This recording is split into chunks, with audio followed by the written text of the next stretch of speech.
Alright guys, thank you for checking in the Stormtopia.com and Stormtopia.com Facebook page. We're going to have our daily weather update right now with details on what you might call a nor'easter, but I'm not really sure if it's going to be living up to its name. Here you can see the image that I'm expecting for the storm. Low pressure center, as we're going to see, rain developing in the southern mid-Atlantic by Thursday morning. The low pressure center that produced that rain will move northeast and deepen through the day on Thursday.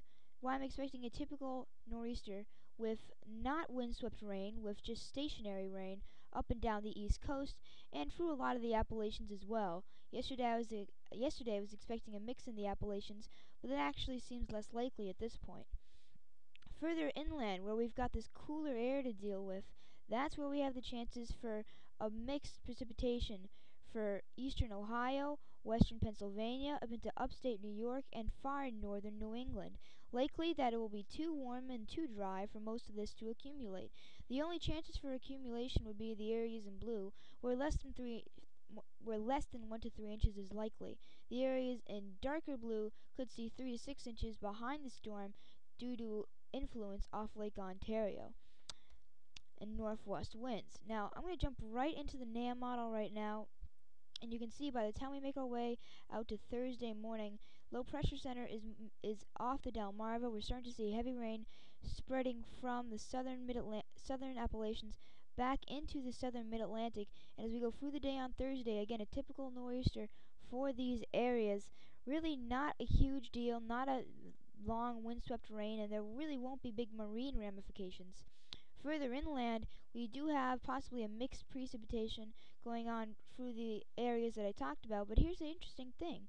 540 line, where we typically look for snow west and north of it, what you notice here is that that's right where the precip cuts off, and that is a snow lover killer, because right where you see it's cold enough to snow, that's where the precip stops. And I'm not saying that we won't see precip because of that, but I'm just saying that's why I'm not expecting a whole lot of accumulations in the areas that it does snow Thursday into Friday. Now, speaking of Friday, I'll take you out to Thursday midnight to start. That low pressure center that we were tracking off the Delmarva has moved northeastward, strengthened to a 980 millibar low, making landfall southeast New England. It's done. It's into Canada by around midday Friday, so we should be done dealing it with by then.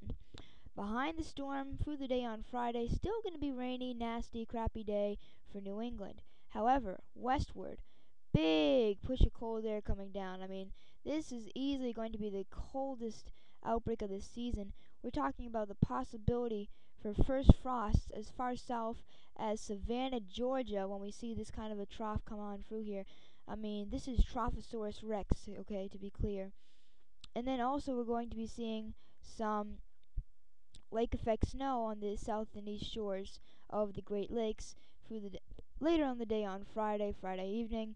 There's going to be another follow-up shortwave coming back into eastern Maine by Friday night, but that's just about it.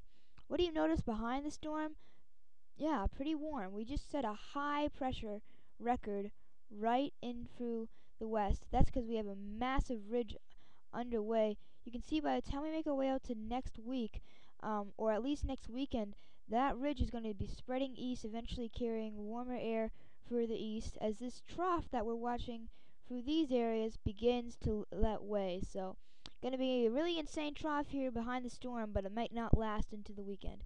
That's our nor'easter update. Thank you for checking in with Stormtopia.com and Stormtopia.com Facebook page. I hope you enjoyed this video. Please spread the word about our website and have a great day.